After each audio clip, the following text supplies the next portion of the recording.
Hello guys. तो आज हम स्टार्ट कर रहे हैं हमारा मैथ सिलेक्शन सीरीज का नया लेक्चर, जो कि है लेक्चर नंबर 11। हमने 1 से लगाकर 10 तक के लेक्चर ऑलरेडी खत्म कर लिया है, जिसके अंदर में हमने क्या किया था, एसएससी सीजीएल 2024 की जो 36 शिफ्ट आई है वो हम लोग पहले तो इस प्लेलिस्ट के अंदर में हम लोग पूरा का पूरा वो सॉल्व करने वाले इस पूरी सीरीज के अंदर में। हम लोगों ने 10 जो शिफ्ट की है उसमें 9 सितंबर की तीनों शिफ्ट कर दी, 10 सितंबर की तीनों शिफ्ट कर दी, 11 सितंबर की तीनों कर चुके हैं और 12 सितंबर की पहली शिफ्ट हमने लास्ट लेक्चर के अंदर में खत्म की थी। तो जो भी स्टूडेंट इस पॉइंट से, इस लेक्चर से हमारे साथ नए जुड़ रहे हैं, वो आप सबसे पहले काम यही कीजिए कि इस चैनल को सब्सक्राइब कर लीजिए और हमारे साथ में कंटिन्यू कीजिए। तो आपको क्या रहेगा, पूरी की पूरी शिफ्ट सॉल्व हो जाएगी, सारी 36 शिफ्ट सॉल्व हो जाएगी और 2023 के मॉक तो आप दे ही रहे होंगे। तो एक चीज आप ध्यान रखिए, मैं कॉन्सेप्ट भी बता रहा हूँ, रिवाइज भी करवा रहा हूँ, तो आपका पूरा अगर आप 36 शिफ्ट कर लेंगे ना तो आपका मैथ्स के अंदर में सब कुछ रिवीजन हो जाएगा। ठीक है, रिवीजन भी हो जाएगा और एसएससी का लेटेस्ट पैटर्न क्या है सवाल पूछने का वो भी आपको पता चल जाएगा। तो विदाउट वेस्टिंग द टाइम हम लोग आगे बढ़ते हैं सीधा लेक्चर की तरफ। देखिए, सबसे पहले हमारा क्या है कि मैथ सिलेक्शन सीरीज का जो हम लोग कर रहे हैं, हम लोग एसएससी सीजीएल 2024 को टारगेट करते हुए कर रहे हैं। ठीक है, 2025 को टारगेट करते हुए कर रहे हैं और 2024 के सवाल कर रहे हैं। ठीक है सारे। और एक चीज़ ध्यान रखिए, हम लोग जो आज करें वो कर रहे हैं 12 सितंबर 2024 की शिफ्ट 2 और ये हमारा है लेक्चर नंबर 11। और जो भी स्टूडेंट शुरू से जुड़े हुए हैं उनको पता होगा हम लोग एक टारगेट स्कोर लेके चल रहे हैं।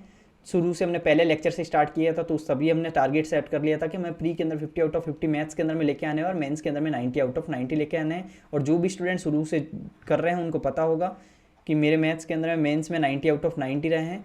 तो जो भी मैं बताऊं वो अगर आप फॉलो कर लेंगे तो ये आप मान के चलिए कि आपका मैथ्स के अंदर में जो भी रिक्वायर्ड है प्री और मेंस के लिए वो मैं सब कुछ बता दूंगा, सब कुछ। तो आपको अगर मेरे साथ कंटिन्यू करना है तो आप ये मान लीजिए आपको 36 से पूरी देखनी है और आगे में और भी बहुत सारे वन शॉट्स वगैरह की सीरीज भी लेके आऊँगा, तो आपको चैनल को सब्सक्राइब कर देना है। ठीक है, और सीरीज़ को पूरा देखिए, आपको बहुत ज़्यादा अच्छा लगेगा। देखिए अब हम लोग आगे बढ़ते हैं और एक चीज़ और बता देता हूँ कि 25 क्वेश्चन मैं करवाने वाला हूँ। आगे भी अगर आप कोई भी लेक्चर करेंगे तो ये सबके लिए वैलिड है। 25 क्वेश्चन पूरे करवाऊंगा जिसमें 1 से 20 नंबर के, 1 से 20 जो मैं रख रहा हूँ सवाल ना, वो रख रहा हूँ जो इस शिफ्ट के इजी साइड के सवाल थे, जो मुझे लगता है कि जो स्टूडेंट बहुत समय से कर रहा होगा तैयारी उसको आता होगा। ठीक है, तो मैं रख रहा हूँ कि थोड़ा इजी साइड के, और जो टॉप इस शिफ्ट के जो 21 से 25 में जो 5 सवाल जो सबसे अच्छे थे, 5 सवाल जो सबसे अच्छे थे, हार्ड थे, कॉन्सेप्चुअल थे या फिर टाइम टेकिंग थे, जो भी थे वो मैं 21 से 25 में रख रहा हूँ। और एक चीज़ मैं आपको शुरू में बता देता हूँ कि ये शिफ्ट है ना 2024 की जो पेपर हुए ना, जितने भी 36 शिफ्ट, उसमें से सबसे इजी वाली शिफ्ट यही थी। ठीक है, सबसे इजी शिफ्ट। ठीक है, तो आप ये मान के चलिए इसके सवाल इतने हार्ड नहीं थे, लेकिन अगर आपको ये भी हार्ड लग रहे हैं तो इसका मतलब आपको बहुत बहुत तैयारी की जरूरत है। ठीक है, तो आप ये देख लीजिए 21 से 25 में जो इस शिफ्ट के हार्ड थे, वैसे इतने हार्ड थे भी नहीं, 5 सवाल तो हार्ड भी नहीं थे। ठीक है, तो मैं वो सब करवा रहा हूँ। तो अभी हम लोग स्टार्ट करते हैं पहले लेक्चर से, और ये लेक्चर हम लोग बहुत फास्ट करने वाले हैं। एक व्यक्ति ने साधारण ब्याज पर कुछ पैसे उधार लिए, 4 वर्ष बाद उसने उधार देने वाले को 9/5 पैसे वापस कर दिए। अब सोचिए, कोई भी व्यक्ति अगर 9/5, और हिंदी वाले हिंदी में पढ़ लेना, इंग्लिश वाले इंग्लिश में पढ़ लेना, कोई व्यक्ति अगर 9/5 पैसे उधार मतलब वापस दे रहा है, इसका मतलब वो क्या क्या अमाउंट दे रहा है, वो एक तो प्रिंसिपल जो उधार लिया था वो भी दे रहा है, प्लस इंटरेस्ट भी दे रहा है। ठीक है, कोई आदमी उधार वापस चुकाएगा तो क्या चुकाएगा, एक तो जो पैसा लिया वो चुकाएगा और ब्याज भी चुकाएगा, तो इंटरेस्ट और ब्याज उसका मूलधन दोनों चुकाएगा। तो ये हमारा क्या हुआ, मिश्रधन। ठीक है, मिश्रधन मतलब अमाउंट।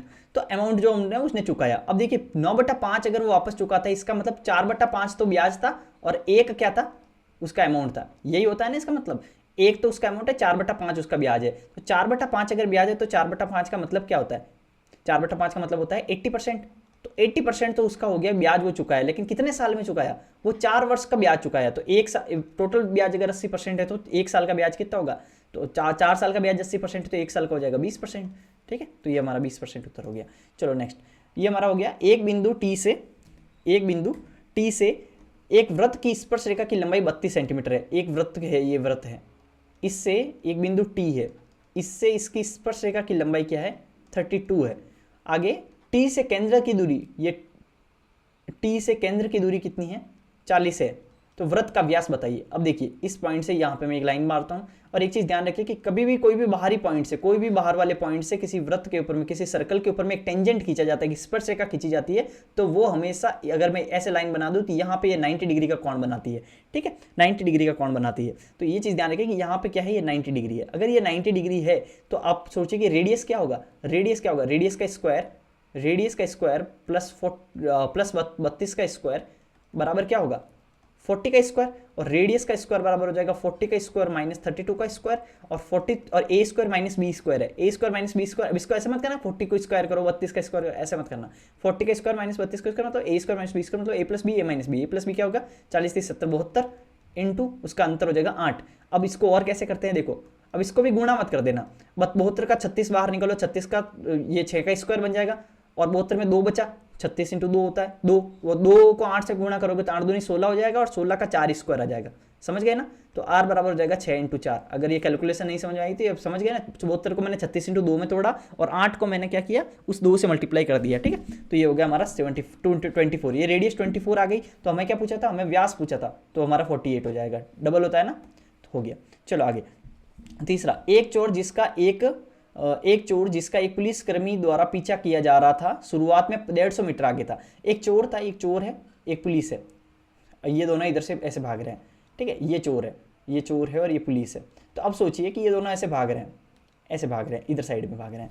तो अब देखिए इन दोनों के बीच की डिस्टेंस कितनी थी, 150 मीटर की डिस्टेंस थी। यदि पुलिसकर्मी की गति और चोर की गति का अनुपात 5:4 था, इसके 5 है तो इसकी 4 थी वेलोसिटी। अब देखिए हमने क्या देखा था कि हम लोग को इसमें क्या होता है, जब भी ये पकड़ेगा ना, बोल रहे हैं कि चोर कितनी दूरी भागेगा पकड़ने से पहले, चोर कितना दूरी भागेगा पकड़ने से पहले। तो हम लोग क्या करते हैं इसमें, ऐसे केस में हमें रिलेटिव जो स्पीड होती है ना, पहले तो वो फाइंड करनी होती है। रिलेटिव स्पीड क्या रहेगी, जब दोनों एक ही डायरेक्शन में भागते हैं तो रिलेटिव स्पीड में दोनों घट जाती है ना, तो रिलेटिव स्पीड आएगी 1, 5 में से 4 गई 1, तो 1 की रिलेटिव स्पीड से भाग रहे हैं। और हमें कितना डिस्टेंस कितनी कवर करनी, शुरू में 150 मीटर दूर थे, तो हम लोग का लास्ट में कितना हो गया, दोनों मिल गए, जब पकड़ लिए तो मिल गए मतलब 150 मीटर की दूरी क्या हो गई, 0 मीटर हो गई। पहले 150 थी, अब दूरी 0 हो गई है। तो 0 जब दूरी हो गई है तो हमें क्या निकालना पड़ेगा कि 150 मीटर को, ये तो होगी डिस्टेंस दोनों के बीच में, और रिलेटिव स्पीड हो गया, रिलेटिव स्पीड मतलब v रिलेटिव कितना हो जाएगी, 1 की स्पीड है। तो हमारे पास टाइम कितना लगेगा, पहले ये टाइम निकालते हैं। चाल बराबर दूरी बटा समय, समय बराबर दूरी बटा चाल। दूरी कितनी होगी 150 और रिलेटिव स्पीड होगी 1। अब देखिए 150 ये तो मीटर में है, लेकिन 1 क्या है, 1 की कोई यूनिट नहीं है यहाँ पे, यूनिट नहीं है मतलब कोई भी मान लो, चाहे मीटर प्रति सेकंड मान लो, चाहे किलोमीटर पर आवर मान लो, क्योंकि देखो ये आप मान लिया मीटर पर सेकंड है। ठीक है, 1 मीटर, ये सारे रेशियो मीटर पर सेकंड में मान लेता हूँ, तो 1 मीटर पर सेकंड और ये मीटर पर मीटर है, तो यहाँ पे क्या हो गया, ये तो गया टी। लेकिन अब हमें क्या निकालना है, अब हमें निकालना है कि हम लोग को ये चोर कितना भागा, चोर उतना ही समय के लिए भागा ना, यही तो टाइम है।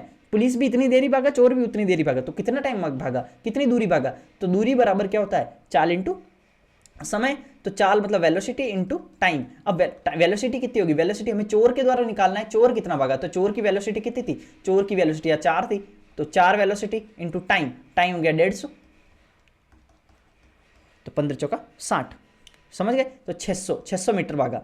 अब यहाँ पे मैं देखो ये भी एज्यूम किया, अब यहाँ पे किलोमीटर पर आर भी एज्यूम करता तो भी कुछ नहीं होता, क्यों बताओ, ये होता मैं अगर इसको यहाँ पे रखता किलोमीटर पर आर, मतलब 1 किलोमीटर पर आर नीचे होता, तो इसकी भी यूनिट 4 भी, ये भी फिर किलोमीटर पर आर में होती यूनिट, तो किलोमीटर पर आर में, तो ये किलोमीटर पर आर से किलोमीटर पर आर कट जाता। तो कुल मिला के लास्ट में आंसर में ना रेशियो कट ही जाता है, समझ गए। अगर ये पूछ रहे हैं ना कि चोर कितना भागा, पुलिस कितना भागा, ऐसा पूछता है तो लास्ट में एक कट ही जाता है, तो हमें इतना ना यूनिट लेने की जरूरत नहीं है रेशियो के अंदर में। तो हो गया, ये हमारा हो गया 600। वैसे इस तरह से तो ये हो गया कि हमें लिख के मैं आपको पूरा बता रहा हूँ, लेकिन फास्ट कैसे करना है ये बता देता हूँ मैं। एग्जाम में फास्ट जो होता है ना, वो इतना धीरे धीरे नहीं करना होता, इसको है ना डायरेक्ट ऐसे किया करो। सीधा कभी पूछता है ना कि भाई कितना भागा, कितना क्या किया, एक लाइन के अंदर करना होता है। कैसे कि 150 मीटर का ये हमारे पास में कितनी दूरी है, 150 डिस्टेंस है, रिलेटिव स्पीड कितनी होगी 5 - 4 मतलब 1, और हमें चोर का पूछा है कि चोर कितना भागेगा, तो 4 चोर की स्पीड से मल्टीप्लाई कर दो, सौदा हो गया 600। बस इतना ही करना है। ये मैं समझा इसलिए रहा हूँ कि क्यों क्या कैसे क्या हो रहा है वो मैं पूरा समझाया हूँ। ठीक है, अब चलते हैं हम लोग नेक्स्ट आगे। चौथा क्या हुआ, मैं क्या बोला था, ये नहीं पढ़ना है आगे, सबसे अधिक ये लास्ट में पढ़ना है अगर आपको लगे कि भाई कि जरूरी है। सबसे अधिक उत्पादन वाले महीने और सबसे कम उत्पादन वाले महीने का रेशियो क्या है। सबसे अधिक उत्पादन ये है, सबसे कम उत्पादन ये है, इनका रेशियो क्या है 108:45। 9 से कट रहा है तो 9 × 45, 1 9 9 18, 12:5, तो ये हो गया 12:5। ध्यान रखना है, सीली मत कर देना, 5:12 मत कर देना, क्योंकि दोनों ऑप्शन में है, इसका मतलब ये है कि ये आपको एरर नहीं करना है। चलो नेक्स्ट, निम्नलिखित को हल कीजिए।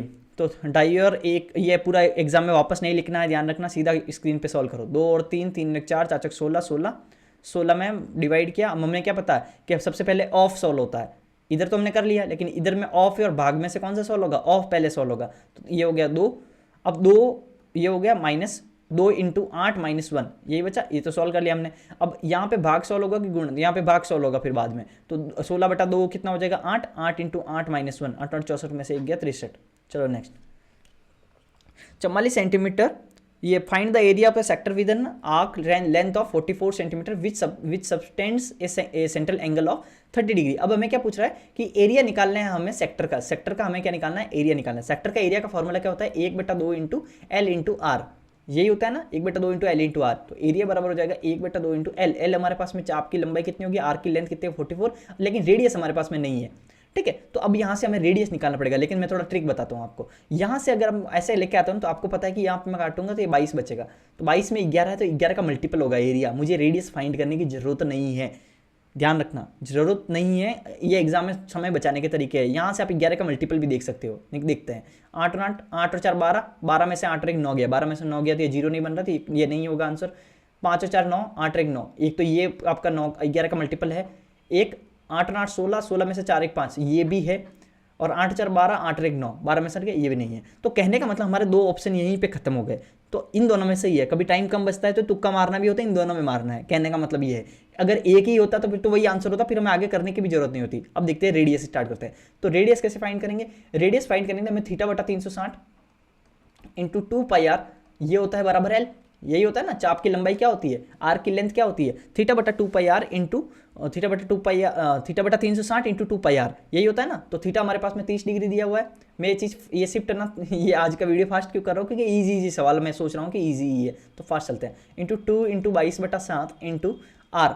अब आर तो हमें निकालना है, बराबर एल। एल हमारे पास 44 दिया हुआ है, और 42 दूना 44 से 44 कट गया, 30 से आपका 12 36, 12 बार कट गया, 12 7 84, तो 84 आ गया। अब 84 यहाँ पे रखेंगे तो 22 इंटू 84, 84 दूना कितना होगा, 4 दूनी 8, 8 दूनी 16, और इससे मल्टीप्लाई करेंगे तो 168 आ जाएगा।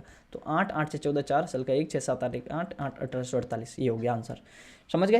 तो अब मेरे पास में एक चीज़ और ध्यान रखो, इसको भी मल्टीप्लाई है ना कैसे करते हैं, थोड़ा जल्दी जल्दी में। 22 कहीं भी आए तो पहले ना 2 से मल्टीप्लाई किया करो, फिर 11 से करो। तो 84 का डबल कर दो पहले, तो 168 आएगा। फिर 168 को 11 से करते तो हम लोग एक साइड खिसका के लिखते हैं ना, सीधा जोड़ना स्टार्ट कर दो।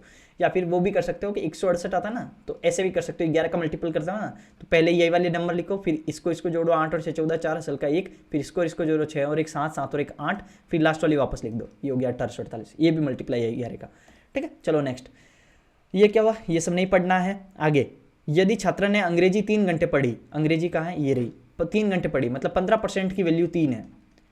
देखो मैं क्या बोल रहा हूँ, ये क्यों नहीं पढ़ना है, क्योंकि आपको सवाल सवाल पढ़ के समझ में आ जाएगा कि ऊपर कुछ है कि नहीं है। अगर ऊपर कुछ होगा ना तो आपको वहाँ से पता चल ही जाएगा। ये पढ़ लेना है। Percentage distribution of study time दिया हुआ है, ये 15% की वैल्यू 3 दी हुई है। आगे क्या बोल रहा है, तो गणित के कितने घंटे पढ़ा, मैथ्स के अंदर में 35 है, तो 15% की वैल्यू 3 है, तो 5% की वैल्यू कितनी होगी, 1। 15% की वैल्यू 3 है तो 5% की वैल्यू 1, क्योंकि दोनों में 3 का भाग दे दिया। तो अब 35 की वैल्यू पूछनी थी, इसको 7 से मल्टीप्लाई की, तो ये भी 7 से मल्टीप्लाई होगा, तो ये होगा 35%, 35% की वैल्यू 7 हो जाएगी, 35 निकालना तो हमारे पास उत्तर 7 आ गया, खत्म। चलो नेक्स्ट आगे। 2 cylindrical circle have the radius of their bases in the ratio of 4:5। तो रेडियस क्या है, रेडियस का रेशियो क्या है, 2 सिलेंडर का 4:5 के अंदर में है। आगे देयर हाइट्स का रेशियो है 5:7, ये है हाइट का रेशियो। आगे बोला find the ratio of their curved surfaces. Curved surface जो होता है सिलेंडर का, कर्व्ड सर्फेस क्या होता है, 2πr/h होता है ना कर्व्ड सर्फेस, समझ गए ना। क्रॉस सेक्शनल जो मतलब पार्श्व क्षेत्रफल होता है, क्रॉस सेक्शनल एरिया, वक्र पृष्ठीय क्षेत्रफल होता है, तो ये क्या होता है 2πr/h होता है। तो 2π अब क्या होता है कि ये टी का साइड का ये जो सिलेंडर होता है ना ऐसे, तो इसके ये जो साइड वाला जो एरिया होता है ना, ये होता है 2πr/h। तो इसमें क्या हो रहा है कि ये जो एरिया है वो डिपेंड कर रहा है किसके ऊपर डिपेंड कर रहा है, r और h पे डिपेंड कर रहा है। 2π तो कांस्टेंट है, तो r और h पे डिपेंड कर रहा है। तो इसका मतलब A1/A2, मैं ये लिख के इसलिए बता दूंगा कि बहुत ईजी है, बताऊंगा मैं। A1/A2 बराबर क्या हो रहा है, R1/R2 इंटू H1/H2, ये होगा। तो यहाँ सीधा R1/R2 का वैल्यू कर दो, तो हमारे पास एरिया भी पूछा ना, तो पहले ये लिखना 4/5 इंटू 5/7, तो 5 5 कट गया, 4:7, 4:7, ये आंसर हो गया। अब हमें ये इतना भी नहीं करना है, ठीक है। ये तो मैं आपको समझाने के लिए कि आपको कॉन्सेप्ट पता हो कि क्यों क्या हो रहा है। हमें पता देखना है, तो 2πr/h, r और h का मल्टीप्लाई हो रहा है, तो सीधा r और h का मल्टीप्लाई करो, 5 चौक 20, या फिर ये काट दो, मल्टीप्लाई करोगे 5 5 कट जाएगा, तो 4:7 यही आ जाएगा। ये इतना लिखना नहीं है, ध्यान रख लेना, मैं तो आपको समझा रहा हूँ। चलो नेक्स्ट आगे क्या हुआ, सॉल्व द फॉलोइंग। इसको को सॉल्व करोगे तो आप क्या होगा, सीधा एलसीएम लो, ये 1 - cos ऊपर चला जाएगा, इधर 1 + cos चला जाएगा, मुझे बता देना एक कमेंट सेक्शन में, अगर आपको लगता है ना कि मैं ये छोटी छोटी चीज़ें भी एकदम आपका कमज़ोर है, बहुत बेसिक कमज़ोर है, तो फिर मैं बहुत धीरे धीरे भी करूँगा इस स्टेप को। बाकी मैं सोच रहा हूँ कि आपको मैं सिर्फ कॉन्सेप्ट आप पढ़ने आए होंगे, आप सिलेबस कर चुके होंगे, मैं ये एज्यूम करके चल रहा हूँ, तो आपको इतना तो आता होगा कि एलसीएम कैसे लेते हैं, ये तो नहीं बताऊँगा मैं, ठीक है। 1 माइनस कॉस यहाँ हो गया, 1 प्लस कॉस इधर आ जाएगा, तो 1 प्लस कॉस इधर आ जाएगा, ठीक है। आगे 1 माइनस कॉस और 1 प्लस कॉस है, तो इसका एलसीएम क्या हो जाएगा, दोनों को गुणा हो जाएगा, 1 प्लस सी और 1 माइनस सी। तो अब क्या होगा, कॉस कॉस कट गया, 1 और 1 2, 2 अपॉन 1 प्लस सी 1 माइनस सी, ए प्लस बी ए माइनस बी बराबर ए स्क्वायर माइनस बी स्क्वायर। तो 1 माइनस सी स्क्वायर 1 माइनस सी स्क्वायर बराबर क्या होगा, एस स्क्वायर होगा ना, sine square theta plus cos square theta 1 होता है ना, तो 1 minus cos square theta sine square theta होगा, तो ये होगा साइन स्क्वायर थीटा। और 2 upon 1 upon sine square, 1 upon sine क्या होता है, कोसेक होता है, कोसेक होता है ना, तो ये हो गया कि 2 कोसेक स्क्वायर थीटा हो गया, 2 कोसेक स्क्वायर थीटा, तो 2 कोसेक स्क्वायर थीटा आंसर हो गया आपका, हो गया।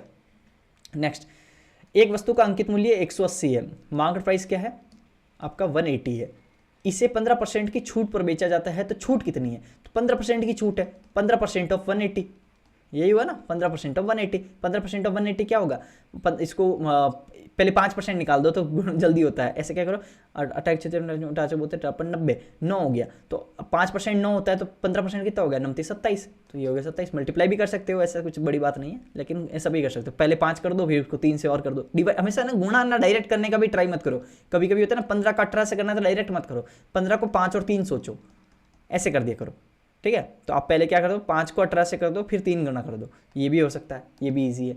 और मैंने एक लाइन और बताया था कि आपको ना, मैंने एक लाइन क्या बताया था, आपको जीरो के चक्कर में नहीं पढ़ना है, तो पहले ये मत सोचो कि 15 को आप ऐसे लिखोगे 15/100 इंटू 180, ऐसे कुछ मत सोचा करो, सीधा करो 15 इंटू 18 लिखा ना, सिर्फ इसी पे ध्यान दो। अब इसका मतलब इसका आएगा 270 है, तो 270 आएगा ना 15 इंटू 18, तो आप ये मत सोचो, आप सीधा 27 टिक करके आप जीरो के चक्कर में मत पढ़ा करो, जीरो में चक्कर में तब तक नहीं पढ़ना है जब तक कि उसकी कोई वैल्यू नहीं हो, उसकी कोई इज्जत नहीं हो, ठीक है। आप जीरो मतलब ऑप्शन में हो 27 भी हो, 270 भी हो, 2.7 भी हो, तभी आप में देखना है, जीरो नहीं देखना है। बाकी आगे 7 tan थीटा बराबर 3 है, तो tan थीटा को क्या हो जाएगा, साइन थीटा बटा कॉस थीटा बराबर 3/7। और मैंने एक ये सवाल ना पहले ही दिन जो लेक्चर था ना उसी में बता दिया था, क्या बताया था कि इसके अंदर में डिग्री अगर सेम होता है, डिग्री मतलब साइन की पावर 1 है, कॉस की पावर 1 है, साइन की पावर 1 है, कॉस की पावर 1 है। हमेशा ध्यान रखो कि अगर आप शुरू से देखते आ रहे हो ना, तो मैं बार बार रिपीट करने की जरूरत नहीं पड़ेगी, ठीक है, क्योंकि मैं पहले बहुत ज़्यादा समझा चुका हूँ, ये चीज़ सवाल सेम है। आगे sine theta plus cos theta, degree सबकी 1 है, अगर डिग्री सेम होती है तो साइन की जगह मैं 3 रख सकता हूँ, कॉस की जगह मैं 7 रख सकता हूँ, तो साइन की जगह 3 रखूंगा तो 7 इंटू 3, प्लस कॉस की जगह 7 रखूंगा तो 5 इंटू 7 बटा 7 इंटू साइन की जगह 3 रखूंगा 3, माइनस 2 इंटू कॉस की जगह 7 रखूंगा 7, 7 रे 21, 21 और 7 35, 21 और 35 कितना हो जाएगा आपका, हो जाएगा 35 36 और 46 56, 56 और 7 21, 21 में से 14 गया तो आपका हो गया 7, 7 के साथ ये हो गया 8, तो 8 आपका आंसर हो गया। अब एक चीज़ समझो कि डिग्री सेम होता है तो हम लोग ये डायरेक्ट वैल्यू रख रहे हैं 3 और 7, साइन की जगह 3 रख देते हैं, लेकिन असली में ऐसा रख नहीं सकते हैं, ये मैं पिछले लेक्चर में बता चुका हूँ। क्यों नहीं रख सकते हैं, अगर डिग्री चेंज होते नहीं रख सकते हैं, क्यों नहीं रख सकते, क्योंकि हम कभी भी रेशियो है ये 3/7 में, तो साइन 3 नहीं है, साइन तो 3 हो ही नहीं सकता ना, साइन की जगह पे मैं 3 रख रहा हूँ, तो इसका मतलब मैं साइन की जगह 3 रख रहा हूँ, लेकिन साइन की वैल्यू तो कभी 3 होती ही नहीं है, साइन की वैल्यू 3 थोड़ी होती है, साइन की वैल्यू तो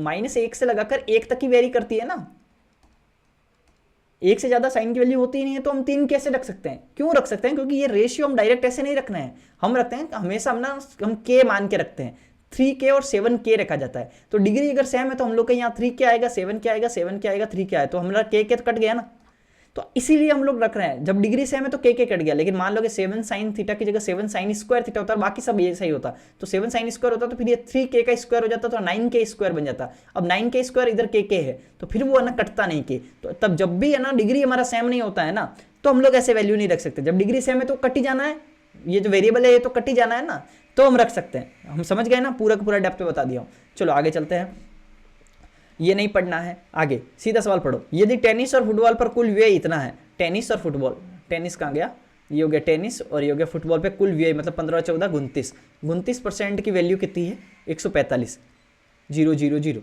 आगे क्या बोला, तो सभी दिए गए खेतों में कुल व्यय बताओ, कुल व्यय मतलब 100%, ठीक है। तो 29 और ये कितना हो जाए 5 गुना, क्योंकि 9 का यूनिट डिजिट 5 आ रहा है तो नंबर 45 हो गया ना 5, ऐसे किया करो, ठीक है। 5 हो गया, क्योंकि उसके अलावा कुछ है ही नहीं, ये हो गया 5, ये हो गया आपका 5, तो 5 मतलब 1% की वैल्यू हो जाएगी 5 मतलब आगे जीरो का आपको नहीं सोचना है, मैं बोला ना जीरो नहीं सोचना है, 1% की वैल्यू 5, तो 100% की वैल्यू 500, तो ये आएगा 0 0 हम लोग सोचना ही नहीं है। चलो नेक्स्ट आगे, ये नहीं पढ़ना है आगे। यदि विभाग डी में 30% कर्मचारी महिलाएं हैं, विभाग डी में 30% कर्मचारी महिलाएं हैं, तो उस विभाग में कितने पुरुष है। अब देखो यहाँ पे समझ में आ रहा है ना कि अब ये 30% की वैल्यू, अभी 30% कर्मचारी महिलाएं हैं विभाग डी में, तो यह पढ़ो ये क्या लिखा है, ये लिखा है percentage distribution of employees in different department of A company. Company के डिफरेंट डिपार्टमेंट के अंदर में लोग कितने हैं, वुमेन नहीं बोला है, ध्यान रख लेना, ये बोला लोग कितने हैं डिफरेंट डिपार्टमेंट में, उसके ये वेरिएशन है। तो मुझे बताओ डी डिपार्टमेंट में कितने लोग हैं, ये क्या बोल रहा है, डिफरेंट डिपार्टमेंट के एम्प्लॉइज बोल रहा है, वुमेन एम्प्लॉइज नहीं बोल रहा है। तो टोटल एम्प्लॉइज है ये यहाँ पे 30%, ये यहाँ पे जो 30% है वो टोटल एम्प्लॉय है। यहाँ पे मैं फाइंड करना 30% कर्मचारी महिलाएं। तो पहले तो देखो टोटल एम्प्लॉय कितने हैं, टोटल एम्प्लॉय होगा कि भाई 100% की वैल्यू 20,000 दे रखी है। अब यहाँ जरूरत पड़ेगी, तो हर जगह नहीं पढ़ना होता पहली लाइन, अब हमें जरूरत है ना भाई टोटल एम्प्लॉय थे कितने, तो 20,000 थे टोटल एम्प्लॉय, उसकी 30% डी की वैल्यू है, तो डी के अंदर लोग कितने हैं, इसका 30%, इसका 30% कितना आएगा बटा 100 कर दो, 0 0 काट दो, तो ये हो गया 3 दूना 6, 6 के बाद में जो आपका ये हो जाएगा 0, तो ये आपका 20 का जो हो गया 6,000, तो 20,000 का 30% 6,000 होता है, 6,000 तो लोग हैं, उसमें से मैं क्या बोल रहा है कि 30% कर्मचारी महिलाएं हैं। अगर 30% महिलाएं हैं तो पुरुष कितने हैं, पुरुष होगा 70%, तो 6,000 में से 6,000 का 70% कितना हो जाएगा, 7 42 आएगा, 42 हो गया, ये 42 आ गया, जीरो के चक्कर में नहीं पढ़ना है, 42 आएगा। शुरू में भी आप कर सकते थे कि 30% कर्मचारी महिलाएं हैं तो विभाग में पुरुष कितने हैं, पुरुष है ना 70% हो गए, तो 7 का मल्टीपल आएगा ही आएगा, तो 7 का मल्टीपल यही है, ये भी कर सकते हो आप। ठीक है, बहुत सारे तरीके हैं सोचने के, जल्दी जल्दी करते हैं हम लोग इस शिफ्ट को, इजी शिफ्ट है ये बहुत। त्रिभुज ABC में भुजा ट्राइंगल ABC, ट्राइंगल ABC में भुजा BC की लंबाई, भुजा BC की लंबाई भुजा AB की लंबाई के दुगने, भुजा AB की लंबाई के दुगने से 2 कम है, दुगने से 2 कम। BC की लंबाई, ये इंग्लिश में पढ़ लेना है, इंग्लिश वाले। In triangle ABC the length of the side BC, the length of the side BC is 2 centimetre less than the twice of the length of the side AB। AB की twice है ना, AB की twice से 2 कम है, हो गया।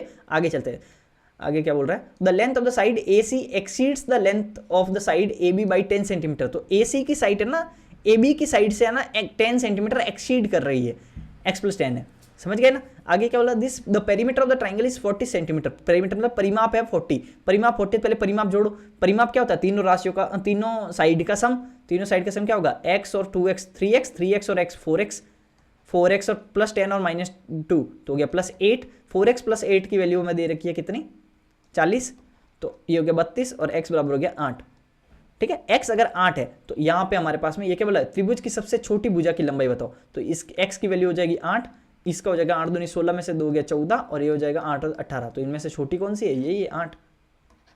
ठीक है, चलो नेक्स्ट, इसकी वैल्यू निकालनी है, मतलब इसकी वैल्यू निकालनी है, ये दिया है, तो cot की पावर 4 माइनस cot स्क्वायर बराबर 1 दे रखा है, तो इसकी हमें वैल्यू निकालनी है। तो हम लोग कैसे निकालेंगे, पहले देख लो, चल रहा है ना रिकॉर्डिंग, चल रहा है, चलो। तो cot की पावर 4 बोल रहे हैं, तो cot की पावर 4 माइनस cot स्क्वायर, तो बराबर है 1। तो अब देखो कि cot की पावर 4 में से cot स्क्वायर में कॉमन ले लेता हूँ, तो यहाँ क्या बचेगा, cot स्क्वायर माइनस 1 बराबर cot स्क्वायर माइनस 1, यही बचा ना। या फिर ये भी कर सकते हो, नहीं तो फिर दूसरा तरीका एक और भी है, ये करोगे तो भी चलेगा, नहीं तो ये काम करते हैं हम लोग, ये कर देते हैं, ये ज़्यादा ईजी है। cot की पावर 4 थीटा लिख देते हैं, फिर इधर में cot को इधर भेज देते हैं, तो 1 + cot स्क्वायर, तो ये भी कर सकते हैं ना, ये भी तो ईजी है। 1 + cot स्क्वायर, 1 + cot स्क्वायर क्या होता है, cosec स्क्वायर थीटा होता है ना, और cot की पावर 4 थीटा को हम लोग क्या देख सकते हैं, cos की पावर 4 थीटा बटा sin की पावर 4 थीटा। cot थीटा बराबर क्या होता है, cos थीटा बटा sin थीटा, तो ये हो गया cos 4, ये हो गया। और cosec बराबर क्या होता है, 1/sin, तो 1/sin का स्क्वायर लिख सकते हैं इसको, तो sin स्क्वायर से ये 4 है ना, जो स्क्वायर बार कट गया, ये काट के इसको 2 लिख दो, तो अब यहाँ पे क्या हो गया, cos की पावर 4 थीटा को हम लोग लिख सकते हैं sin स्क्वायर थीटा, ये ध्यान रखो, यहाँ से ये हो गया, ये आया। अब हम लोग यहाँ पे लिखो, यहाँ पे रख देते हैं वैल्यू, तो cos की पावर 4 थीटा को हम लोग क्या लिख सकते हैं, cos की पावर जो 4 थीटा है ना, इसको हम लोग क्या लिख सकते हैं, sin स्क्वायर थीटा लिख सकते हैं। पहले तो ये हमें निकालना है, तो cos की पावर 4 थीटा को हम लोग sin स्क्वायर थीटा लिख देते हैं, और यहाँ पे cos स्क्वायर थीटा है ही, ये हमें निकालना था, ठीक है, क्वेश्चन में दिया हुआ है, तो ये हमें निकालना था, इसकी जगह sin स्क्वायर थीटा लिख दिया, और इसकी वैल्यू क्या होती है, 1 होती है, sin square theta plus cos square theta बराबर 1। अंडरस्टूड, चलो नेक्स्ट, इजी सवाल है बहुत। पहले 46 प्राकृतिक संख्याओं के वर्गों का एवरेज क्या है, और वर्गों का एवरेज, तो प्राकृतिक संख्याओं के वर्गों का एवरेज का फॉर्मूला क्या होता है, पहले तो ये देखो कि वर्गों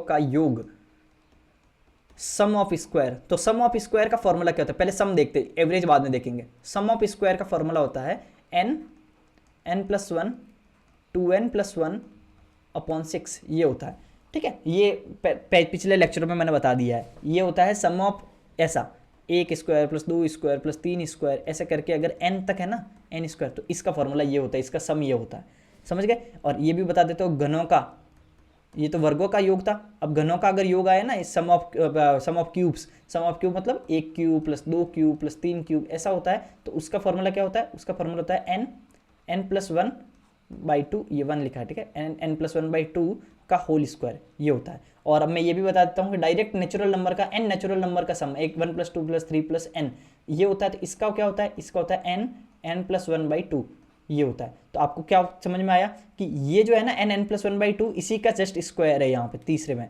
क्यूब में, ठीक है। तो आपको क्या है, अगर ये x है तो ये x स्क्वायर है, कहने का मतलब ये है, ये कहने का मतलब समझ गए, सीधा सीधा स्क्वायर है। और ये आपको याद करना है n+1 2n+1/6, ये दिया, समझ गए। तो अब हम लोग को यहाँ पे निकालना है, तो n+1 2n+1/6, पहले सम निकालते हैं। सम बराबर क्या हो जाएगा, n कितनी है 46, n+1 कितना होगा 47 हो जाएगा, 2n+1 मतलब 2 × 46 + 1, 46 दूना 92 और 1 93, 1/6, इतना तो समझ आ गया सम। लेकिन हमें क्या निकालना है, हमें सम नहीं निकालना है, हमें वर्गों का एवरेज निकालना है। एवरेज क्या होता है, सम बटा नंबर ऑफ द क्वांटिटीज, तो सम तो हो गया ये, और नंबर ऑफ द क्वांटिटी तो 46 ही है, तो 46 से डिवाइड कर दो, ये हो जाएगा हमारा एवरेज। एवरेज निकाल दिए, तो 46 से 46 कैंसिल हो जाएगा।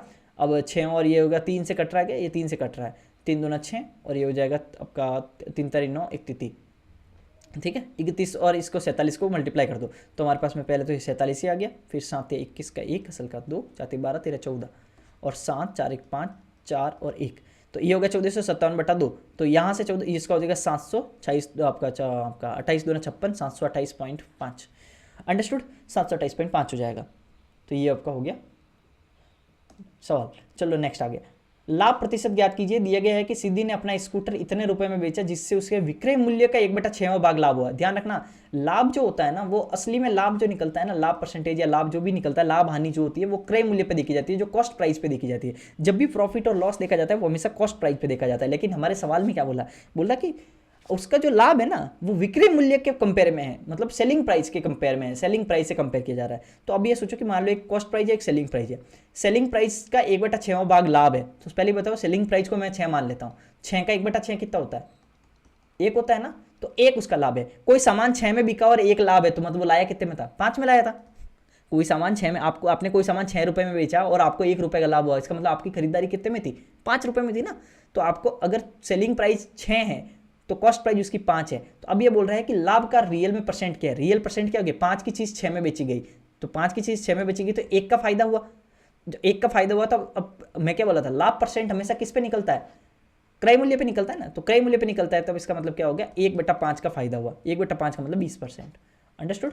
चलो नेक्स्ट 18वां, निम्नलिखित समीकरणों के लिए अनंत हल प्राप्त करने के लिए infinite solution, infinitely many solution. मैंने ये ना पूरा 5वां 6वां या 7वां लेक्चर के अंदर में लास्ट सवाल जो सेकंड लास्ट सवाल था ना, वो इसी रिलेटेड था। मैंने बहुत डेप्थ में पूरा बता दिया है कि इनफाइनाइट हल क्या होता है, यूनिक हल क्या होता है, ये सब कुछ मैंने बता दिया है। इसके लिए क्या होता है, जब भी कोई इक्वेशन, जब भी कोई दो इक्वेशन जैसे a1x + b1y = c1, a2x + b2y = c2, अगर इनके इनफाइनाइट सॉल्यूशन है, अगर इनके इनफाइनाइट सॉल्यूशन है, इनफाइनाइट सॉल्यूशन होने का मतलब क्या है कि एक लाइन, अगर इस लाइन की इक्वेशन में से ये लाइन है, इस लाइन की ड्राइंग बनाई तो ये लाइन आई, मान लो ये ग्राफ पेपर है, सपोज ये ग्राफ पेपर है, ये ग्राफ पेपर के अंदर में मान लो इसकी इक्वेशन है ना, ये लाइन है ये मान लो, तो अगर इनफाइनाइट सॉल्यूशन है तो इस लाइन के भी जो लाइन होगी ना वो यही होगी, यही सेम लाइन होगी। तो क्या होगी, सेम लाइन होगी तो क्या होगी कि हर पॉइंट पे टच ही करेगी। एक लाइन ये है तो इसी के ऊपर दूसरी लाइन है, तो हर यहाँ पे टच करेगी, हर जगह टच करेगी,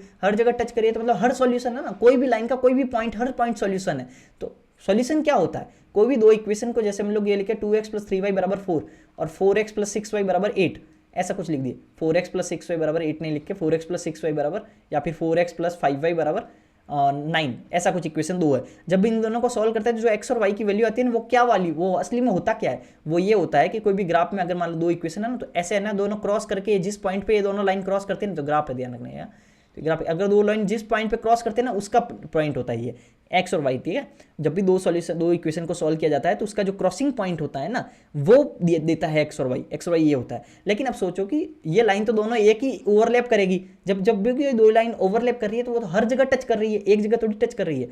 तो इसका मतलब यहाँ पे इनफाइनाइट सॉल्यूशन है, और जब एक जगह टच करते हैं तो इसको बोलते हैं यूनिक सॉल्यूशन। यूनिक मतलब एक सॉल्यूशन, यूनिक, ठीक है, एक ही सॉल्यूशन है, वन सॉल्यूशन, यूनिक सॉल्यूशन, तो इसको बोलते हैं यूनिक। तो हमें क्या बोल रहा है, हमें बोल रहा है इनफाइनाइटली मेनी सॉल्यूशन। और इस केस के अंदर में एक शर्त क्या होती है, इस केस के अंदर शर्त होती है कि अगर हमारे पास में इनफाइनाइट सॉल्यूशन है तो हमारे पास में a1/a2 should be equal to a1/a2 should be equal to b1/b2 should be equal to c1/c2, ये होना चाहिए, तीनों बराबर होना चाहिए। होगा तीनों बराबर होगा तो क्या होगा, इक्वेशन पूरी की पूरी सेम ही हो जाएगी, ठीक है। तो ये होना चाहिए, रेशियो सेम होना चाहिए तीनों। तो ऐसा है। तो अब हम लोग समझते हैं कि इस दोनों में अगर इनफाइनाइटली सॉल्यूशन है, इनफाइनाइट सॉल्यूशन, तो ए है ना, a/3 किसके बराबर होगा, a/3 बराबर होगा b अपॉन माइनस, भूल मत जाना, ये प्लस है तो ये माइनस है, माइनस भी लेना है, -5 - 2a इसके बराबर हो जाएगा 2/6, 2/6। तो ये होगा y को x को छोड़ दो, y को छोड़ दो, और ये हो गया। तो ये तीनों बराबर होना चाहिए। तो एक काम करता हूँ, पहले मैं ना 2/6 को काट के 1/3 लिख देते हैं। अब इन दोनों को काटते हैं, पहला और लास्ट वाले को ले लेते हैं। a/3 किसके बराबर होगा, 1/3 के। तो a की वैल्यू कितनी आ गई, 1। तो a की वैल्यू जब 1 आ गई तो ये और ये कैंसिल हो गए, तो a की वैल्यू 1, a की वैल्यू 1। अब देखते हैं b की वैल्यू। तो b की वैल्यू आते हैं कि अब हम लोग इन दोनों को सेम ले लेते हैं, इक्वल कर देते हैं। तो b/-5 और -2a, ठीक है, बराबर होगा 1/3। और a की वैल्यू 1 है, a की वैल्यू 1 है तो यहाँ पे मैं 1 लिख देता हूँ, एक यहाँ पे मैं 1 लिख देता हूँ, तो ये 1 हो जाएगा। तो 2 × 1 2 ही होगा, 5 में से 2 गया 3 बचा, तो b/-3, b/-3 बराबर 1/3, और ये हो जाएगा b बराबर -1। तो b हमारे -1 आ गया, तो ये आंसर हो गया, ठीक है। चलो नेक्स्ट आगे। 1900 साल, निम्नलिखित में से कौन सी संख्या 11 से विभाज्य नहीं है। ये नॉट वगैरह पढ़ लेना, सिली यही होता है, ठीक है, सिली ऐसे होता है, नॉट नहीं पढ़ते। जब हमारे इंग्लिश में भी होता है, ऑपोजिट सिनोनिम पूछता है, एंटोनिम लिख देता है, एंटोनिम पूछता है, सिनोनिम के ऊपर पढ़ते नहीं है। ज़्यादातर माइंड में रहता है कि सिनोनिम में पूछा होगा, वो एंटोनिम पूछ लेता है। ऐसी चीज़ें हमेशा याद रखो, ठीक है। तो अब यहाँ पे 11 का डिविजिबिलिटी रूल, 11 का डिविजिबिलिटी तो आपको सब आता ही होगा, इतने लेक्चर हो गए।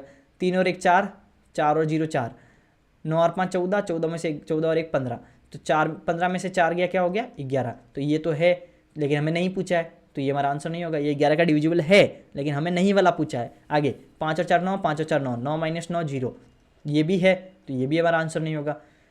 1 और 2 3, 8 और 4 12 और 1 13, 13 - 3 बराबर 10, तो ये हमारे पास में आंसर हो गया। ये नहीं है 11 का डिविजिबल। 11 का डिविजिबिलिटी के लिए क्या होना पड़ेगा, जो डिफरेंस होता है ना, वो या तो 0 होना चाहिए, 11 होना चाहिए, 22 होना चाहिए, 33 होना चाहिए, फिर ये पूरा पहाड़ा ये होना चाहिए, ठीक है। लेकिन हमारा ऐसा नहीं है, तो ये नहीं है। आगे 4 और 1 5 और 8 13, 13 में से 2 गया तो 11, तो यहाँ पे 11, तो ये भी ये डिविजिबल है, तो ये नहीं आंसर है, तो ये हो गया हमारा आंसर। चलो नेक्स्ट 20वां, ये दिया हुआ है तो ये निकालना है। अब चीज़ सोचो इसको कैसे करते हैं। 2 तरीका है आपके इसके पास इसको करने का। या तो आप क्या करो, बहुत गंदे तरीके से करो। गंदे तरीके का मतलब क्या है कि m + n अपने पास चॉइस दिया है, तो m की वैल्यू हो जाएगी, ये गंदा तरीका बता रहा हूँ, m + n चॉइस है तो m की वैल्यू हो जाएगी 24 - n। फिर यहाँ पे पुट करो, यहाँ पे m की जगह वैल्यू पुट करोगे तो 24 - n - 16 क्यूब प्लस n - 8 का क्यूब, ठीक है। और 24 में से 16 गया 8, तो 8 - n का क्यूब प्लस n - 8 का क्यूब। अब देखना इसमें से मैं माइनस कॉमन लेता हूँ, तो -8 - n, फिर इस पूरे का क्यूब प्लस n - 8 का क्यूब। अब देखो माइनस का क्यूब करते तो माइनस ही आता है, माइनस का स्क्वायर प्लस हो जाता है, माइनस का क्यूब माइनस, माइनस बाहर ले लिया, 8 - n का क्यूब प्लस n - 8 - n थोड़ी था यहाँ पे, n माइनस कॉमन लिया तो यहाँ पे n - 8 आएगा ना, यहाँ पे भी n - 8 आएगा, तो n - 8 का क्यूब प्लस n - 8 का क्यूब। तो ये तो प्लस में n - 8 का क्यूब है, ये माइनस में n - 8 का क्यूब है, तो कट गया, तो आ गया 0, बराबर आ गया 0, तो बराबर 0, तो ये 0 आंसर हो गया। लेकिन इस तरह से नहीं करना है, हमें दिया है कि m + n बराबर चॉइस है और हमारे आंसर में कोई भी वेरिएबल नहीं है, इसका मतलब m और n की जगह कुछ भी वैल्यू पुट करो, आंसर हमारा सेम रहने वाला है, ये कहने का मतलब है। तो m और n चॉइस है, तो हम एक काम करते हैं ना, 2 तरीका आपके पास, या तो n की वैल्यू 0 रख दो, लो n की वैल्यू 0 रख दो, n की वैल्यू जैसे ही 0 रखोगे ना तो m क्या आएगा, चॉइस आएगा। तो n की वैल्यू 0 रख दिया तो हमारे पास में, और m की वैल्यू चॉइस है, चॉइस में से 16 गया, क्या होगा 8, तो 8 का क्यूब प्लस ये n की वैल्यू 0 कितनी हो गया, -8 का क्यूब, -8 का क्यूब और 8 का क्यूब, क्यूब माइनस का क्यूब माइनस होता है ना, तो ये माइनस बाहर आ जाएगा, तो 8 क्यूब माइनस 8 क्यूब 0 आ जाएगा। ये कर सकते हो, एम एन और ये सब नहीं करना है फालतू। दूसरा तरीका और क्या है, ये अगर थोड़ा हार्ड बन रहा है, 8 का क्यूब क्या होता है, इस टाइप का अगर कुछ आपके माइंड में आ जाए तो अब 12 रख देते दोनों को, 12 रख देते। तो 12 में से 16 गया तो -4 का क्यूब, 12 में से 8 गया तो +4 का क्यूब, तो 4 क्यूब या -12 आएगा तो ये भी कट जाएगा तो 0 आएगा। तो कुछ भी वैल्यू रखोगे ना 0 ही आएगा, कुछ भी रख सकते हो। ठीक है, आगे त्रिभुज DEF में अब 21 नंबर के सवाल आ गए हैं, लेकिन मैं बोला था 21 से 25 को हार्ड रखेंगे, लेकिन अब ये सोचो कि इसके शिफ्ट में 20 तक तो कुछ हार्ड थे नहीं, अभी भी हार्ड नहीं है। 1-2 सवाल जो है सबसे लास्ट में 24-25 वो थोड़े बहुत होंगे, वो भी हार्ड नहीं है। ठीक है, तो हार्ड थे ही नहीं तो मैं तो अभी रखता ही गया। अब आगे सुनो, लेकिन दूसरे वाले शिफ्ट में हार्ड आए थे। तो देखो त्रिभुज DEF में कौन डी का समद्विभाजक, त्रिभुज DEF ट्राइंगल DEF में कौन डी का समद्विभाजक, कौन डी का समद्विभाजक भुजा EF को बिंदु N पर काटता है, EF को बिंदु N पर काटता है। DE 36 है, DE 36 है, DF 40 है, DF 40 है, EF 38 है, इनका वैल्यू क्या है 38 है टोटल। तो NF की लंबाई ज्ञात कीजिए, तो इसकी वैल्यू निकालनी है। अब हमें एक चीज़ ध्यान रखो, कभी भी कोई ट्राइंगल होता है और उसके अंदर में कोई समद्विभाजक होता है जो यहाँ से ऐसे काट रहा है, तो अगर ये A/B में होता है ना, अगर ये A है और ये B है, तो ये जो डिवाइडेशन होता है ना ये साइड का, ये A/B में डिवाइड होता है, ये चीज़ हमेशा ध्यान रखना। तो अगर ये 36 है और ये 40 है तो 9 से काट दो, नमचौक 36 या 4 से काट दो, नमचौक 36 और ये हो गया 2 40, ये हो गया 9:10। तो ये जो डिविडेशन होगा ना वो 9:10 में होगा। तो मतलब 9:10 मतलब 10 और 9 19, 19 की वैल्यू 38 है, 19 की वैल्यू 38 है, तो मतलब 1 की वैल्यू 2 है। तो 1 की वैल्यू 2 है तो हमें क्या पूछा, NF की लंबाई, NF 10 है तो 10 की वैल्यू 20 हो जाएगी, समझ गए ना, तो 20 हो जाएगी। ऐसे रेशियो से करना है। चलो नेक्स्ट आगे। हाँ क्या बोला, एक क्लब में पुरुष और महिला सदस्यों का अनुपात 2:3 है। ठीक है, एक क्लब में पुरुष और महिला सदस्यों का रेशियो क्या है 2:3 है। तो पुरुष और महिला के रेशियो क्या है 2:3 है। यदि पुरुष सदस्यों की संख्या 2 बढ़ा दी जाए, पुरुष सदस्यों की संख्या 2 बढ़ा दी जाए तो अनुपात 5:6 हो जाएगा। देखो इसको करने के बहुत तरीके हैं, लेकिन अब देखो आप कैसे करते हो मैं कैसे करता हूँ उसमें फ़र्क हो सकता है। आप ये करो ना तो बहुत गलत हो जाएगा। पहली चीज़ तो जिसका मैथ्स कमजोर है वो ये नहीं कर दे कि भाई मैं पुरुष की 2 बढ़ा तो 2 में 2 जोड़ दिया, 2 हो गया। ये तो करना ही मत। ये अगर आप कर रहे हो तो इसका मतलब आप मैथ्स के अंदर में 0। ठीक है, रेशियो में कभी नंबर नहीं जुड़ते हैं। ठीक है, अब आगे देखो कि भाई पुरुष संख्याओं की संख्या 2 बढ़ा दी जाए। अगर आप ये करते हो, मैं आपको बहुत सारे सोचने के तरीके बता रहा हूँ। ये 2x और ये 3x, अगर सदस्यों की संख्या 2 बढ़ा दी जाए तो आदमी कितने बढ़ गए 200, आदमी 2 बढ़ गए तो 2x + 200 हो गया ना, और महिलाएं तो चेंज हुई नहीं तो 3x ही हो गया। अब देखो तो अनुपात 5:6 हो गया। तो अगर फिर आप ऐसे कर रहे हो 2x + 200 बटा 3x बराबर 5:6। तो अब क्या, मैं ये भी करके बता रहा हूँ, स्मार्ट भी बताऊंगा अभी थोड़ा ना। 2x प्लस ये हो गया 3 दूनी 6, तो 2x + 200 × 2 बराबर हो जाएगा 5x। 2 से कर दो 4x + 400 बराबर 5x, तो x बराबर हो जाएगा 400। और हमें क्या पूछा है, क्लब में कितनी महिलाएं थी, महिलाएं कितनी होगी, ये 3x है ना, तो 3 से मल्टीप्लाई कर दो, 3x की वैल्यू हो जाएगी 4 × 3 = 12, तो 1200 हमारा आंसर हो गया। लेकिन ऐसे नहीं करना है, ये गंदा तरीका है। ठीक है, गंदा तरीका है ये। हमें थोड़ा ये सोचना है, ये वैसे वाला सवाल हो गया कि दूध में पानी मिलाया, पानी इतना मिलाया 15 लीटर, तो वहाँ पे रेशियो, या फिर उम्र के सवाल होते हैं ना एज रिलेटेड, तो उसमें ऐसे करते हैं। मेरे को पसीना हो रहा है क्योंकि सब सारे पंखे बंद कर रखे हैं। ठीक है, ताकि आपको आवाज़ क्लियर आए। आगे मैन और वुमेन जो है उसमें 2:3 है। अब देखो कि हमें क्या निकालते हैं, यदि पुरुष और महिलाओं की, अब देखो पुरुषों की संख्या बढ़ाई है, तो पुरुषों की जब संख्या बढ़ी है तो इसका मतलब औरतों की संख्या में तो क्या कुछ चेंज नहीं हुआ। तो जब 2:3 से ये 5:6 हो गया। अब समझना मेरी बात को कैसे करते हैं, एज के सवाल भी इसी टाइप से करने हैं। जब 2:3 से 5:6 हो गया, जिसमें ये बोल रहा है कि भाई आदमी की संख्या बढ़ी है, औरतों की नहीं बढ़ी है। तो जब औरतों की नहीं बढ़ी है तो हम क्यों ना ऐसा, ये 3 से 6 ऐसा हो गया ना, हम एक काम करते हैं इसको भी 6 ही बनाते हैं, क्योंकि औरत अगर चेंज हुई ही नहीं है, अगर औरत की संख्या चेंज हुई ही नहीं है, औरतों की संख्या चेंज हुई नहीं है, तो औरत का रेशियो चेंज नहीं होना चाहिए ना, तो आपको रेशियो सेम होना चाहिए वुमेन का। तो हम लोग इसको औरत वाली लाइन को, ये संख्या को सेम बनाते हैं, तो इसको 2 से मल्टीप्लाई कर देते हैं। तो इसको जैसे 2 से मल्टीप्लाई करेंगे तो 2 दूना 4:6 हो जाएगा, और ये 5:6 है। तो इसका मतलब अब हमने वुमेन को सेम कर दिया। तो हमें पता है कि वुमेन तो सेम है, लेकिन अब जब वुमेन सेम है तो मेरे संख्या में कितना चेंज हुआ है, 2 बढ़ा है पुरुष में, तो 4 से अगर 5 हुआ है, इसका मतलब ये जो 1 का डिफरेंस है ना वो 200 के बराबर है। समझ में आ रहा है ना, रेशियो ऐसे करते हैं, 1 का डिफरेंस 200 के बराबर है। तो क्या बोला, क्लब में कितनी महिला सदस्य है, तो 1 अगर 200 के बराबर है तो महिलाएं तो 6 है, 6 ना, दोनों बार 6 ही रही क्योंकि तो कांस्टेंट है। तो 6 की वैल्यू 1200 हो जाएगी, 1 की वैल्यू 200 तो 6 की वैल्यू 1200। इस तरह से करना है। समझ गए ना? तो ये तरीका है करने का। वैसे मत कर देना एक्स वाई एक्स मान के, ऐसे मत करना, वो 12th के मेथड है। चलो आगे 23वां सवाल। दो पाइप ए और बी एक टैंक को क्रमशः 48 और 66 में भर सकते हैं। ए 48 मिनट में भरता है, बी 66 मिनट में भरता है। यदि दोनों पाइप एक साथ खोले जाते हैं तो कितने मिनट बाद पाइप बी को बंद कर देना चाहिए ताकि टैंक 32 मिनट में भर जाए? अब समझना, इसको मैं थोड़ा समझा देता हूँ। अगर कोई टैंक है, 32 मिनट में भर, मतलब ये बोल रहा है कि 32 मिनट में भर जाता है। मान लो कि आप और मैं दोनों साथ काम कर रहे हैं और टैंक क्या हो रहा है, 32 मिनट में भर जा रहा है। आप और मैं साथ में काम कर रहे हैं, या फिर टैंक छोड़ो, हम आप और मैं काम कर रहे हैं, लेकिन हम दोनों मिलकर ना 32 दिन में काम कर देते हैं। अब सोचो, ये बोल रहा है 32 दिन में काम कर देते हैं, लेकिन मैं ये बोला कि आप ना कितने समय के बाद में ना काम छोड़ो कि 32 दिन में। अब ये बोल रहा है बी को कितने समय बाद बंद कर देना चाहिए, मतलब आप कितने समय के बाद में काम को छोड़ो कि अब काम 32 दिन में खत्म हो जाए। तो मुझे बताओ, मैं तो काम कर ही रहा हूँ ना, इसका मतलब छोड़ कौन रहा है? छोड़ तो आप रहे हो, मैं थोड़ी छोड़ रहा हूँ। तो मैं तो पूरे 32 दिन काम कर रहा हूँ। समझ गए ना ये लाइन? ये लाइन को थोड़ा समझ लेना, क्योंकि ये चीज़ होती है, थोड़ा घुमा देता है सवाल को। शॉर्ट करने के तरीके बताऊंगा। तो कितने मिनट के बाद में पाइप बी को बंद कर देना चाहिए। तो अब सोचो कि भाई पाइप बी को बंद कर रहे हैं ना, तो ए को बंद थोड़ी कर रहे हैं। ए बंद नहीं करते, ए तो पूरे 32 मिनट के लिए चल रहा है, तो ए 32 मिनट के लिए चल रहा है। अब समझना मैं कैसे कर रहा हूँ। पहले मैं ए को 32 मिनट के लिए भी चलाऊंगा। तो अब देखिए 48 मिनट और 67 मिनट के अंदर में ए और बी कर रहे थे। ए और बी अगर 48 और 67 मिनट के अंदर में कर रहे थे, तो इन दोनों के अंदर में ये देखिए कि 48 और 67। अब इसको हम लोग क्या लेना पड़ेगा? एलसीएम लेना पड़ेगा। एलसीएम के अंदर में क्या होगा? ये होगा हमारे पास में 6 इसमें भी आ रहा है, 6 इसमें भी आ रहा है। 6 आ रहा है तो इसको मैं लिख सकता हूँ 6 × 8, इसको लिख सकता हूँ मैं 6 × 11। ठीक है, ये लिख सकता हूँ। और एलसीएम लेने का ट्रिक क्या है कि जो भी कॉमन आ रहा है उसको तो यहाँ लिख दो, और जो अलग अलग आ रहा है उसको दो अलग अलग वापस लिख दो। ये हो गया एलसीएम। ठीक है, और हमें पता है कि 6 × 8 है, तो 6 × 8 गया तो ये 11 बार जाएगा, और 6 × 11 है तो ये 8 बार जाएगा। इतना समझ में आ गया? और इसका मल्टीप्लाई क्या होगा? 8 × 48, 48 को 11 से अगर मैं मल्टीप्लाई करूंगा तो क्या होगा?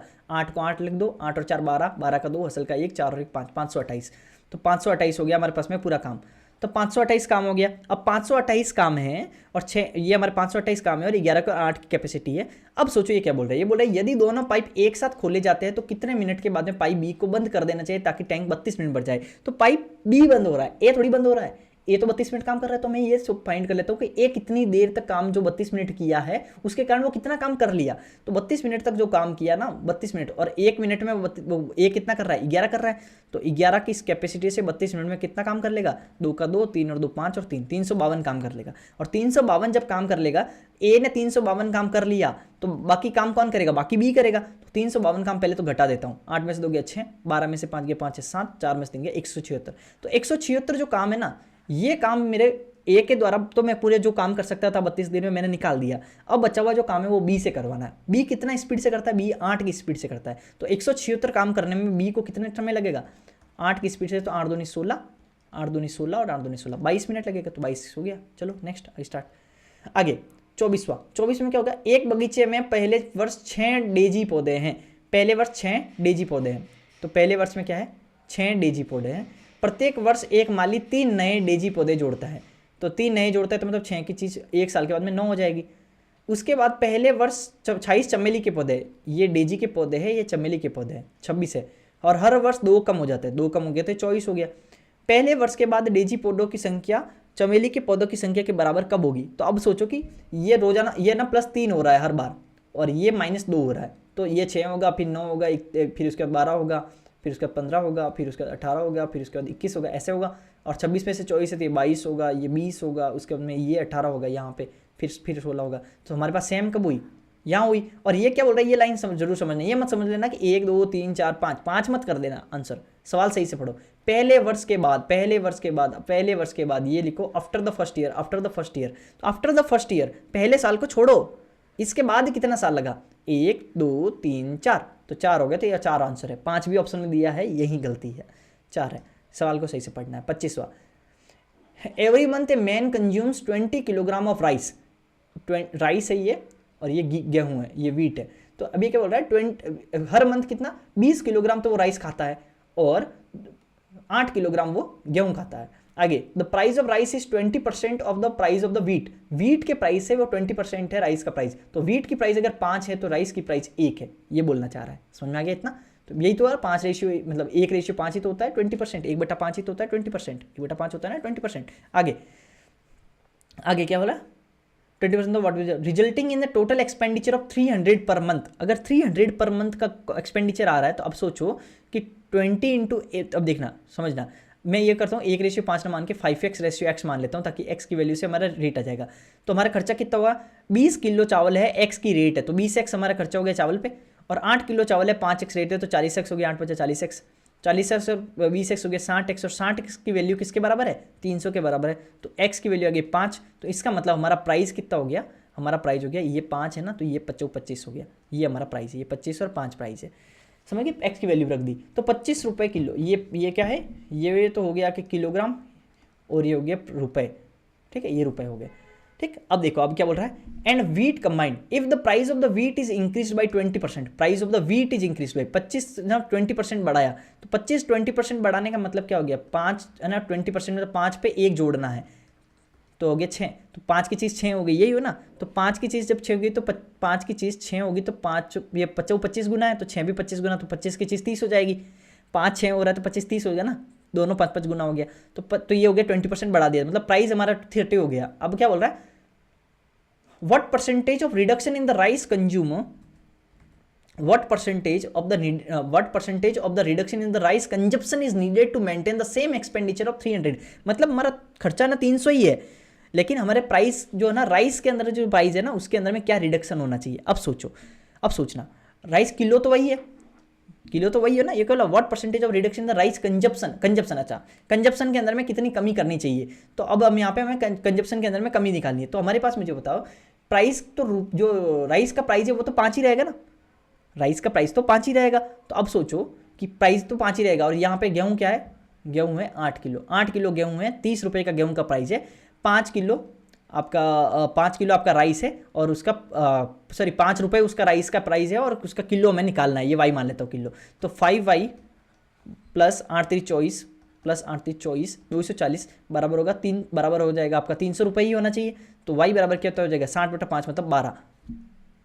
ये हुआ ना 12, तो y की वैल्यू हो जाएगी हमारे पास में 12, तो y की वैल्यू 12, तो 20 से 12 हुआ हमारे पास, क्या बोला कितना रिडक्शन हुआ, 20 से 12 हुआ, तो मतलब 8 का रिडक्शन हुआ, 8 का रिडक्शन हुआ 20 के ऊपर में, 4 से काट देता हूँ, 4 दूनी 8 और 4 5 25, तो ये हो गया 2/5, 2/5 का मतलब हो गया हमारे पास 40% का रिडक्शन। तो समझ में आया, तो आई होप कि आपको सारा का सारा चीज़ समझ में आ गया है, पेपर बहुत ईजी था, ठीक है, 1-2 सवाल जो लास्ट के थे तो थोड़ा बहुत सोच सकते हो कि आपको टाइम लगा हो, तो पेपर ईजी साइड में था आपका। 25 सवाल आपको जहाँ जहाँ पे लगा कि ये ट्रिक्स वगैरह है वो आप नोट डाउन करते रहिए, ठीक है, और नोट डाउन करते रहिए, और आपको जो 36 शिफ्ट में करवा रहा हूँ वो 36 शिफ्ट में आपको पूरा का पूरा जुड़े हुए रहना है, ये चीज़ आपको याद रखना है, 36 शिफ्ट में आपको पूरा का पूरा जुड़े हुए रहना है, चैनल को सब्सक्राइब करना है, ठीक है, दोस्तों को शेयर करना है, लाइब्रेरी वालों को शेयर करना है, और आपको पूरा अगर शिफ्ट जुड़ोगे तो मैथ्स के अंदर में आप ये मान के चलिए कि मैं हार्ड शिफ्ट भी करवाऊंगा, इजी भी करवाऊंगा, ट्रिक्स भी, रिवीजन भी, कॉन्सेप्ट भी, सब कुछ बताते जा रहा हूँ, ठीक है, तो आपको शुरू से एंड तक पूरा जुड़े हुए रहना है, ठीक है, और चैनल को सब्सक्राइब कर लीजिए, और अपने दोस्तों के साथ, लाइब्रेरी वालों के साथ, सबके साथ, अपने कॉम्पिटिशन जिसको भी समझते हैं उनको शेयर कर देना है, ठीक है, चलो बाय।